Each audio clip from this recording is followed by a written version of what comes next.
Hello everyone and welcome to another episode of Watch News Weekly. I'm here with Marco as usual to discuss the usual. We're going to run through in this episode a few new releases because I feel like it's a must. You got to talk about new releases. Absolutely. And it seems to me like, people don't realize how many new releases happen on almost a daily basis considering the array of brands out there and models, et cetera, et cetera. But more importantly, we're going to talk about an article that everybody I'm sure has read already. The big news was that watches of Switzerland stock plummeted about 30% on the news that they're expecting less revenue in 2024, and everybody started panicking, saying the world is going to shit. You really can get some useful information out there as a business owner. At least 25 to 30% of their business is Rolex, so it does have a big effect. So let's run through the new models first, I say, and then we'll save the best for last, as I say, and give you our take on where we see the future of the Rolex market. And we're going to start with the watch everybody's already talked about, the Vienna Philharmonic Oyster Perpetual Date, 36 millimeters. Right out of the gate, why 36? That's a good question. Actually, most men today prefer a 40 millimeter or 41 millimeter, right? Why 36? I didn't even think about that, but you bring up an interesting point, right? Like even their Carnelian dial, the Aventurine dial. They're all 36. They're all 36. Do you think it's because they want them to be more or less Maybe the stone dials are just easier to produce than 36 because 40 is a bigger size. I mean, I don't know. Listen, I don't know the... Another 4 millimeters? It's not really another 4 millimeters, it's less because... but it also has to do with the stone. Like, I don't know how, or I guess in this case, I'm not sure if it's enamel or how they make that actual dial. But yeah, I'm not sure. It must be something size-wise that they... I mean, listen, we're not... Who are we to tell Rolex what to do, right? They know what they're doing, if you say... Now, just aesthetically thoughts. The dial's a bit funky. It's interesting. Obviously, it's true to form, right? Obviously, being for the Philharmonic Orchestra. I saw one posted actually on the chats for 150,000. That was the first one I'd seen on the market. I don't know what the retail is at. I'm assuming it's right around 45,000 maybe, let's say. So 3x. So 3x the market, which makes sense for a watch, I think, this rare. At the end of the day, there's not going to be many made. I'm sure they can't produce the dial in that big of a scale. But yeah, I think it's a good look. It's just a day with a cool dial. What's the significance of why green, though? That's the part I didn't understand. I'm sure it must have some You're showing a violin. You're showing sort of a tip of the big violin. I forget what it's called. It's a cello. Cello, thank you. And then on the right, I can't even tell what that is. That's probably, it's not a cello. It's one of those, I forget the name of it now. The tuba? No, tuba's a horn instrument. I forget. Were you in it, or did you? I played clarinet in high school. That was as far as I went. Oh my God. That was as far as I went. You heard it here first, and guess what? I'm not going to let the rest of the office live this one down. I did not know you played the clarinet. Oh my God. I wasn't very good, but I played. Look, guys, bottom line is the following. Anytime a Rolex comes out with a limited production, and they announce it as a limited production, right? If it's, it doesn't matter who it's attributed to. I mean, I would love to see a Rolex attributed to Formula One, right? But it doesn't matter if they attribute this to the guy down the street. It's irrelevant. Funky dial. When you're talking about funky dials, whether it's precious stones dials, whether it's dials like this, which is hand enameled, or you're talking about anything that's not regular production when it comes to Rolex, it's a numbers game. The less of them are out there, the more money this is going to fetch. Future collectible for sure. If I had to choose between some of the funkier stuff they've made, what's the baby blue one? What's the stone in there? Oh my God. You know what I'm talking about? Yeah. Oh my God. You know what I'm talking about? Yeah, it's the turquoise. Turquoise. That's what it is. It's turquoise dial. Yeah. But the stone. But the stone, I forget the stone is called. Yeah. Guys, comment below. I'm sure you can correct this. Definitely a few special Rolexes I would go with over this. Would I've loved to have this in my collection. In fact, I think that one of the most underrated collections that somebody can put together today is to take all those 36 MMs. Yeah. With all the funky dials, whether they're stone dials, whether they're painted dials, Stella dials, the Stella. No, I'm talking about modern stuff. Puzzle dial. Oh, puzzle. This. The turquoise. I think any of the stone dials, Eisenkiesel, you get the meteorite dates, even you get, for example, onyx. Exactly, anything 36 millimeter in that size, I think is just timeless. And a lot of them are trading for very good prices nowadays. Of course, Because look, just because the regular production stuff dipped, this is never going to dip because you can't find one. Let's go to the next release, and that's going to be the Seductive Royal Oak Concept X Tamara Ralph. Now, Tamara Ralph is a designer from Australia, from down under, and what she did was she sort of dreamed up of like different shades of red gold, right, or different shades of red or pink or whatever you want to call it, taking an existing watch that they've already had. So the Royal Oak Concept, which started back in 2002, 2003 was the production year, were the production years on the Alucrate concept, also my favorite complication from Audemars Piguet. And till this day, they've been innovating it ever since by adding different complications, by using different materials, et cetera, et cetera. We're not going to get into the history of the Royal Oak concept, but the ladies concept that they came out with, that's a watch that fits my wrist perfectly. Yeah. But yet it's so ladies that it can never be unisex. Yeah, like even you came back from IWJG Miami, we just got that frosted. We had the first one, especially the first version of this watch, the frosted. Right, the frosted ladies, concept in white gold, and that's a great size, but of course it is very, very feminine. So, I look at this piece, and this is a rose gold frosted, or they call it red gold, whatever you want to call it, and you see different shades of red. And, most people look at this, and a lot of people have told me, a toilet bowl. Right out of the gate. What? No. You can literally see the water flushing down the toilet in this watch. And now I'm not saying this is a negative thing because I actually absolutely love this watch. In fact, its older sister, the white gold, has nothing on this one in terms of aesthetics. I think this is a gorgeous, gorgeous watch. You literally, your eyes are driven towards, in a spiral, are driven towards the tourbillon at 6 o'clock.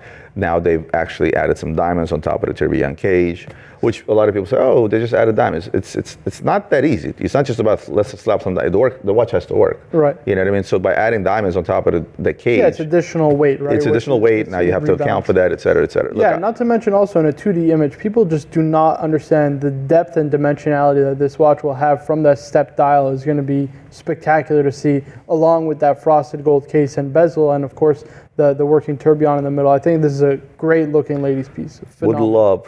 Would love to see this in a men's version. I think if you take away the diamonds, I think if you take away the frosted, this becomes a hell of a men's watch. Because size-wise, it works, right? Maybe slightly bigger. We're somewhere in between this and, let's say, the Marvel pieces. Well, I mean, even so, one thing I had posted on my Instagram was the new Marvel Spider-Man concept, right? If you actually look at the back of the movement on the Spider-Man, it's very reminiscent of the tourbillon movement they did for the 40th anniversary Royal Oak tourbillon, which I think is one of the most stunning skeleton movements that AP has ever made. So if they just made literally that exact watch without the Spider-Man on the dial, I think it would be a knockout hit. No, but I think with that, they're going to continue the series going down the line with each character. Possibly. That watch, I found out that you either love it or you either hate it. I personally love it. There's a lot of people that hate it. Yep. I loved, the Black Panther. I love the Spider-Man. I can't wait to see a Hulk, personally. I want to see an Iron Man, rose gold, red ceramic bezel, and it's like Iron Man, and then his hand is like pointing to the tourbillon cage, and then instead of the diamonds in the middle, you put like a blue, so it's like his heart, you know what I mean? It's like the laser. I think that would be sick. You're such a nerd. And you played the clarinet. Let's go to the next one. Let's go to Moser. Now, the Streamliner, right? So Moser, stepped into the sports watch game by creating the Stream. When was the first Streamliner? 2020, I think? Yes, I think it's a little bit older than that. 3 or 4 years ago, they came out with the first Streamliner. I believe it was a green dial. Yeah. Right? And now they stepped it up, and they made a rose gold.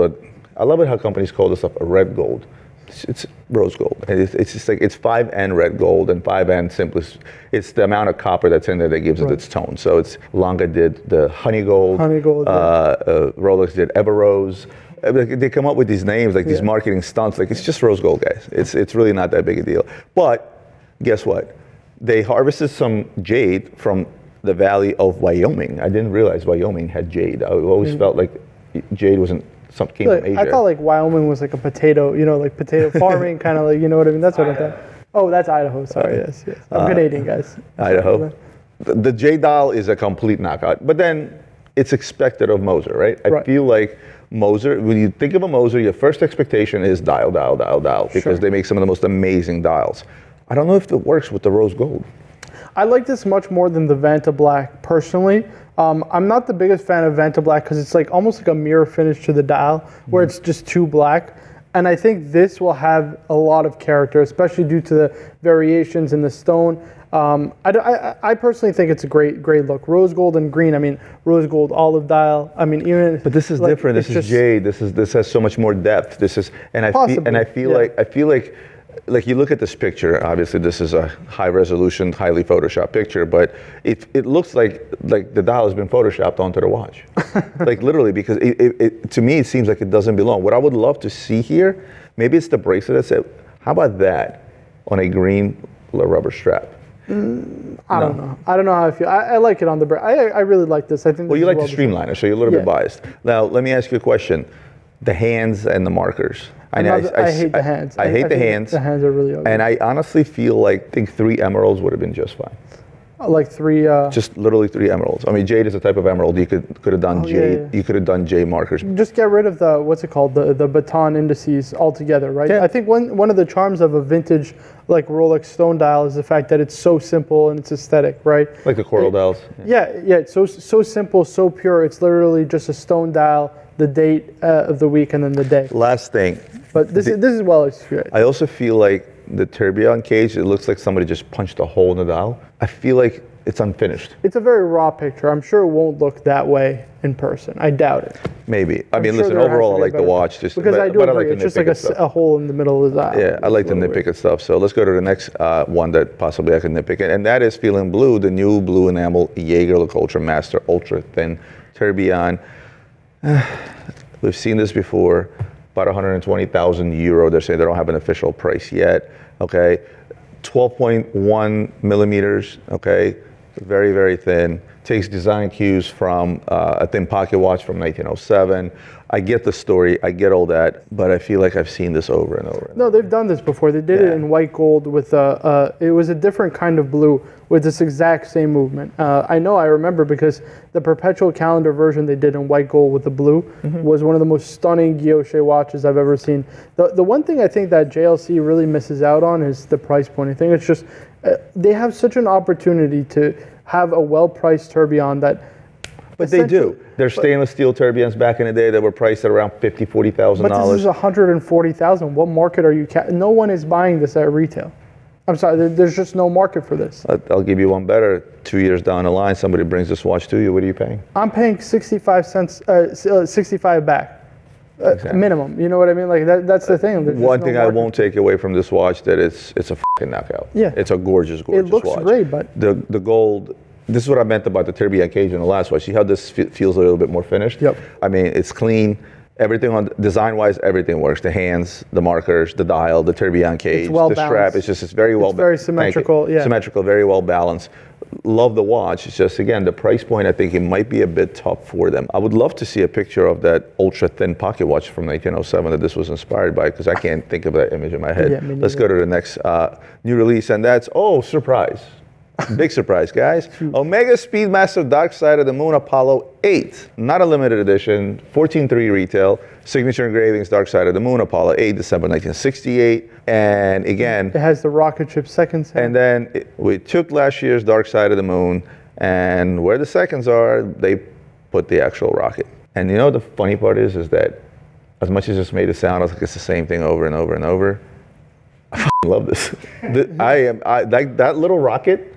It's doing it for me, I promise you. And maybe I'm that Omega geek that's just those subtle little changes, much like with Rolex. Like to me, like this is another Snoopy. Like I don't care what anybody tells me. I mean, overall, I like the Dark Side of the Moon. I mean, the dial and the way it's done as a moon, and it's just everything about the watch, the material used, the strap, the proper balance, as you like to call it, use of yellow throughout the watch. It's not too much, it's not too little. That little rocket is doing it for me.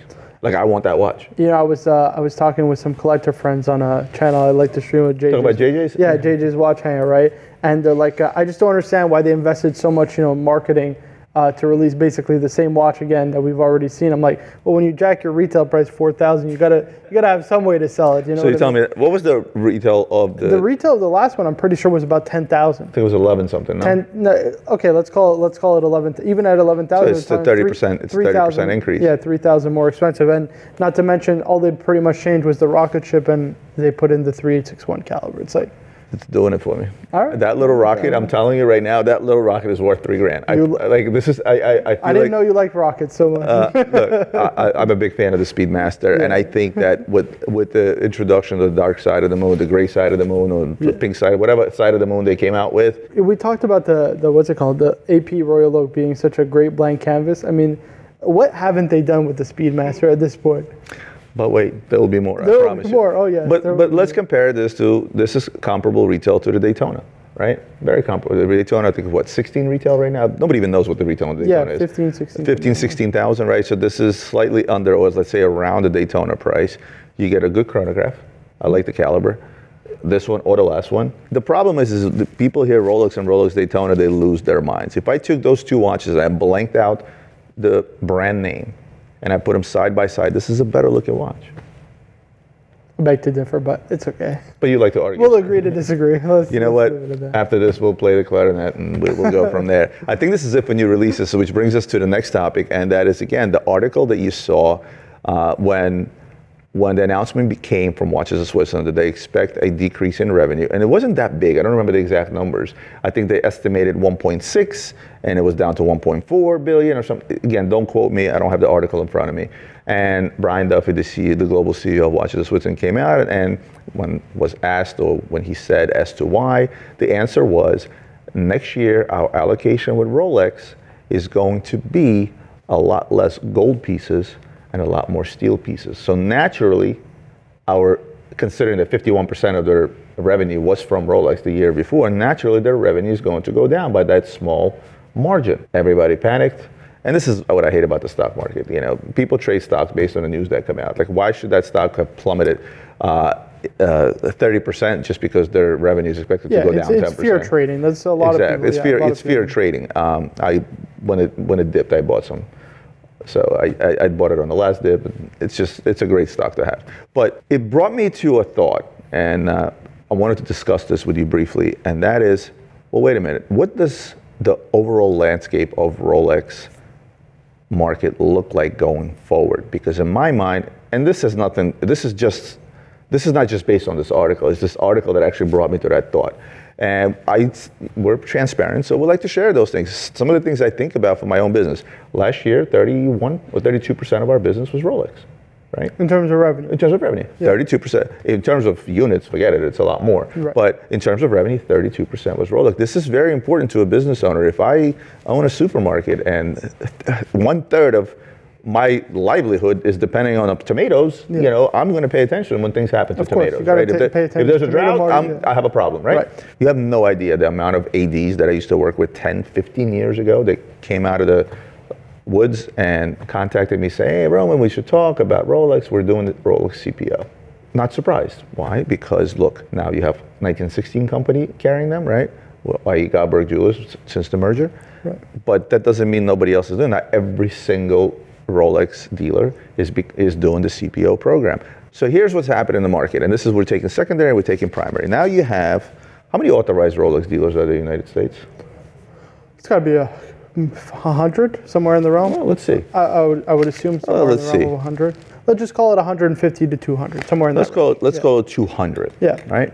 Now, having spoken with a couple of these ADs that are looking to beef up their stock, because remember, these ADs, they're not equipped to get out there and actually buy this pre-owned product. Yes, they get trades like everybody else. Sometimes it's a Rolex, sometimes it's not. Yeah, the only most real, don't deal with pre-owned anyway. The only real like CPO program that knows how to trade Rolex is the 1916 company, right? Because they're formerly Watchbox, and obviously they have the they have a way to buy from the public by a Watchbox just like we do. Yep. With that said, most dealers don't take in trades. That's why every day, 3 times a day, I get a call from some AD. Hey, what will you pay me for this IWC in trade? Because they simply do not take trades, right? They just pass them on to guys like us. So now all of a sudden we're going to see a spike in demand from all these ADs that are buying up Rolexes 3 years and older, because that's the rule.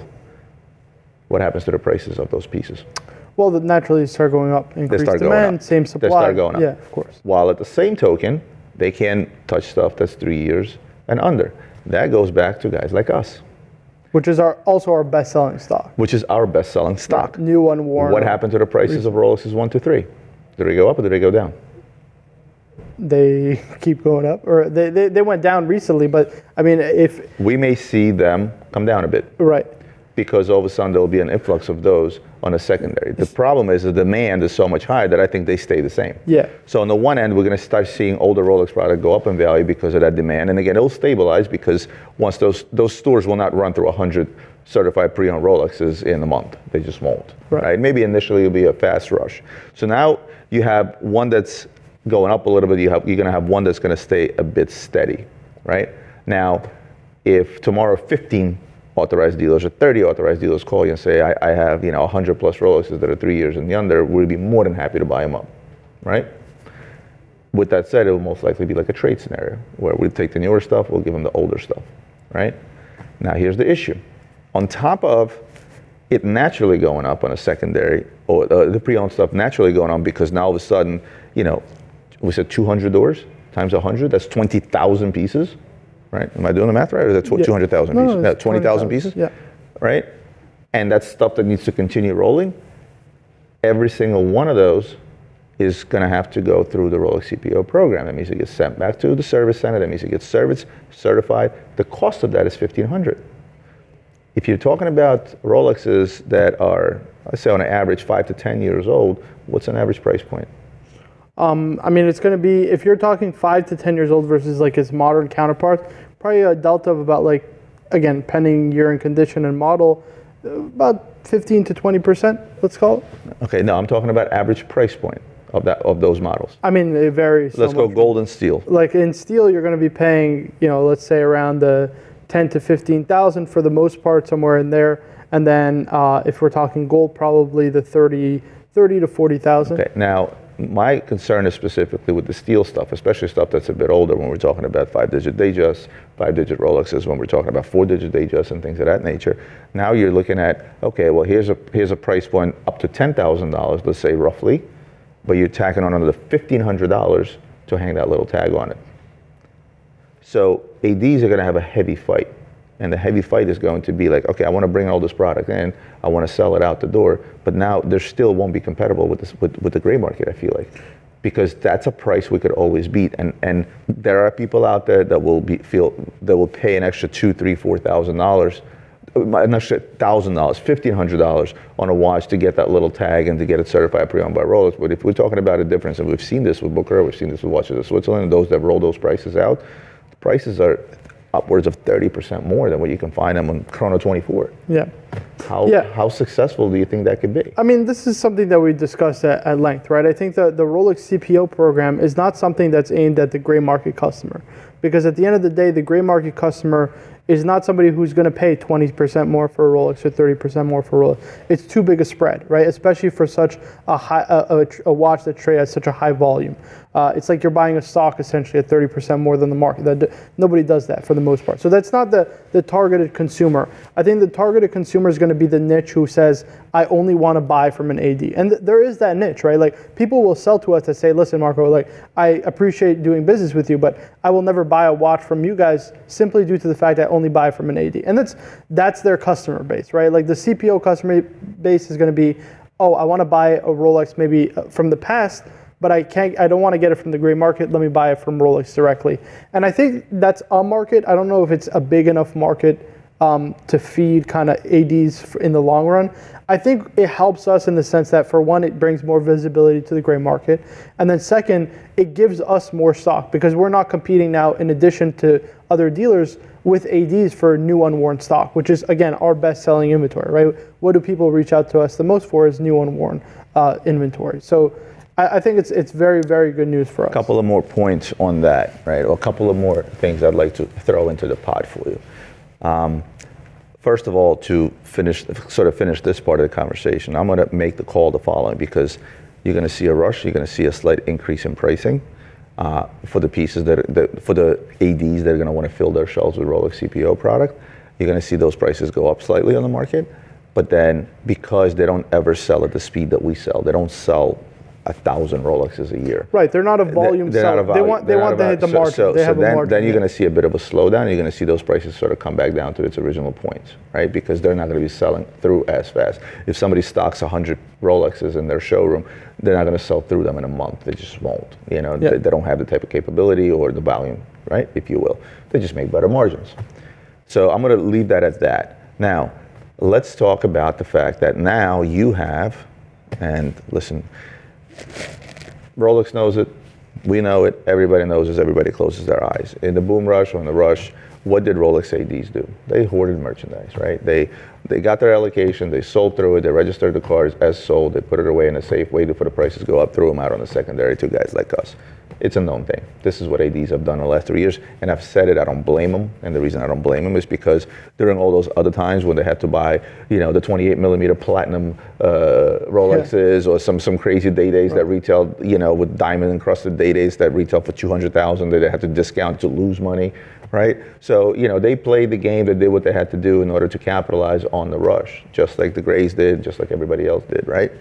So now you have all that merchandise. Some of that merchandise could very well be over 3 years old, which means it could qualify for the certified pre-owned program. So because the Rolex ADs that were hoarding merchandise, the ones that were holding back 20 Daytonas, holding back 20 this, 20 that, 20 that, right? Over the COVID years, it added up. The problem with the Rolex ADs is they can't all of a sudden, I can't walk into one of those deals and say, I'll buy all 100 of those Rolexes. Because if all 100 of them show up in the market, it's going to raise a big red flag with Rolex. Yeah. Even though those watches are already quote unquote sold, right? But slowly but surely, they're going to start bringing that stuff in, right? So some of the ones that did hoard their stuff, I guarantee you that they're going to be able to all of a sudden have 50, 60 pieces that are quote unquote pre-owned that were sold 3 years ago by them, right? So that's going to help a little bit. So maybe the demand we talked about earlier, where we said, they're all going to want, 100, 200 Rolexes each, maybe cut that by 20%. That's another thing. And last but not least, the one thing I wanted to throw into this mix is the following. Now you have, going back to the article, the biggest door of Rolex, Watches of Switzerland, gets allocation of gold pieces cut. Now, for anybody that thinks that the Rolex executives or the Rolex as a company doesn't know what's going on in the secondary and they're completely blind to it, or the gray market, or what's going on with it, they know everything. In my mind, and this is the theory, and tell me what you think about this. If Rolex knows what we know, and they do, let's assume, right? And they know what the ADs know, and they know the game. And all of a sudden, they took the biggest retailer and they cut their allocation of gold pieces tremendously to a point where it's going to reduce their revenue next year. The first thing that pops into mind, they're just going to give the shit to Booker. I don't think that's very ethical. I don't think Rolex would ever do that, right? Because watches with them being, it would actually, I would think they would want to do the opposite, just to prove to the world that they're not biased just because they bought Booker, right? Yeah, I mean, it's their biggest point of sale. Wait, let me come back. So now all of a sudden, if Rolex understands that today, and we did this video not too long ago, that majority of gold stuff is trading at retail slightly under, slightly over, i.e. it's not flippable. Nobody was going to walk into an AD today, buy a gold Rolex, because in the last year, more than half the guys that went to the AD to buy a Rolex, they bought it for the purpose of flipping it off. Yeah. That's what caused the hysteria to begin with. Them knowing that gold pieces, why not cut production on gold pieces? And if that's the case, if they actually, because if they're cutting allocation to their biggest door in the world, and that tells you that they won't produce as many gold pieces this year for whatever reason, let's assume for the reason that they know that they're not actually flippable anymore, that raises the prices of the gold pieces back up. I mean, am I a conspiracy theorist? I see the argument you're making, like in the sense that there's less supply being made, and then in theory that should, with the same demand, it should therefore the price should increase. But at the same time, I think it's kind of what you end up seeing is just more steel pieces on the market, and I think the demand in steel pieces would naturally go up if there's more steel watches out there because it's just a better price. But I don't know. Or do they cut the production? Or do they cut production altogether and say, screw it, let's give the CPO, let's get the CPO program a chance for a year or two. Let's really dry up the market for new because stuff. Rolex still has to make their money. Rolex still has to make 1 million watches a year. It may be a charitable trust still run as a full profit. In the next year, there will be 1 million Rolexes that are going to go through the Rolex CPO program. Okay. At $1,500 a pop. Okay. How much money is that? 15 million, or no, more than that. It's 150 million. Think about it. Okay, how much money are they? And that's like pure profit. How much money? That's them hanging a little plastic tag on it. Okay, so they want that program to succeed. Let me ask you this: what's the average margin that they make selling to an AD wholesale? So they sell to AD at 37 off. Okay, 37 off, right? So 37 off, and how much do you think their markup is versus their cost? 30%?